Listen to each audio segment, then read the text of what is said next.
What's up, everybody? My name is Shannon and I am still waiting for my Satyr, and today we are going to be talking about 5 Halloween recommendations. I love this time of year. Halloween is so fun. I love fall. I used to really hate anything like horror related, but as I've gotten older, I've gotten a lot more into like the spooky, the scary, all that kind of stuff. So when it comes to Halloween, I always love reading books that kind of get me into the spirit, whether I'm reading them reading up to Halloween or if it's like the week of. So I really wanted to give some recommendations, but still keeping in mind how like I used to like not be a fan of like Halloween and scary things, but like now I'm super into it.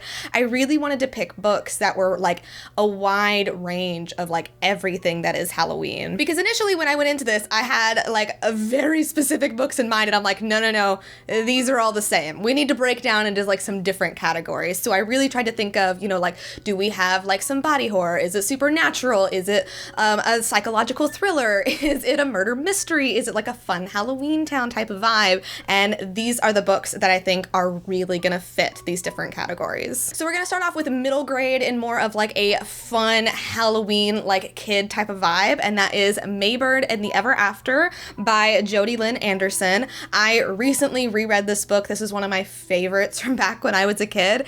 It is like kind of scary because it's about this girl who falls into, like the ever after, the land of the dead. There are ghosts, there are specters, there are goblins, there's demons, but at the same time, it is so lighthearted, it is so fun, and it is focused in on Maybird and how she's just trying to get home. I think that this is a really good book, like kind of on the lines of Coraline, but Coraline is a lot scarier, so if you don't want to go that too deep into it with the book, Maybird is definitely a great place to still get those vibes. My next step up from that would be a YA murder mystery, and that is Truly Devious by Maureen Johnson. I have really been into this series, and the second book even takes place over the course of Halloween. Like, if you are really into like only murders in the building right now, or like any kind of true crime anything, Truly Devious like really fits that vibe. We're in the mountains of Vermont, it's in the fall, like it really fits those nice vibes. My next recommendation is a YA supernatural thriller called Kingdom of the Wicked by Kerri Maniscalco. If you want some romance with your Halloween, with your spooky spirit, this is the place to go. And another reason why I wanted to recommend this book is because the second book, Kingdom of the Curse, just came out. I'm about to start it. I'm really excited. This is about a young witch who finds herself kind of thrust into this power play with the different princes of hell. Of course, we have enemies to lovers. Of course, there is a villain love interest. And plus, we are on the streets of this like old style Italy, like, yes. So those are more my like light-hearted Halloween, like with Kingdom of the Wicked, you're kind of starting to get a little bit more into that creepy, a little bit more into those witchy vibes. But getting a little bit scarier from that, we have These Violence Delights by Chloe Gong. This is a Chinese-Russian mafia gang war taking place in China, and it is a retelling of Romeo and Juliet. I am including this because this is a lot. There is a lot of death, there is a lot of violence, there's a lot of gore, there is this like weird monster that is roaming these streets, there is this weird plague that is killing people.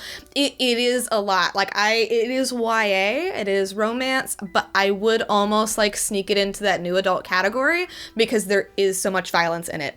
But I really love the story. I'm really hooked on the mystery. I'm so excited for the next one to come out. And my final recommendation, probably the book that really made me think like I need to recommend some Halloween books, is House of Holo by Krystal Sutherland. This is just amazing. Everybody was obsessed with Mexican Gothic last year, and this is this year's Mexican Gothic. This is body horror. It's like plants, it's death and decay. It's, are there changelings? Are there these weird fairy things? There's this weird in-between world. Like, what the heck is going on? The prose and the writing is very like poetic. It's very flowery, which might not be everybody's taste, but to me, that just added to the vibes. It added to the scariness. And honestly, I was so hooked on this book. I am convinced that if they made a movie out of it, it would be like very Annihilation, but then also like way more of a horror twist onto it. And I just absolutely loved it. It's not very long, but it is definitely new adult. So if you're not into all that scariness or if you want something more lighthearted, this won't be it. But I do think this is the perfect Halloween read for this year. So there you have it. Those are my 5 recommendations to read over Halloween. I wanted to put this video out a little bit early so you can go ahead and try to find some books that are interesting to you so that you can read them over this wonderful spooky season. And of course, I would love to have your recommendations down in the comments down below. I am really excited, really ready to get into that Halloween mood, and I hope you guys pick up these books and I hope they bring you into the spirit as well. So thank you guys so much for watching this video. If you liked it, be sure to hit the like button down below, and don't forget to subscribe to Talk Books with me every week. That is everything I got for today, and I will see you guys next time. Bye!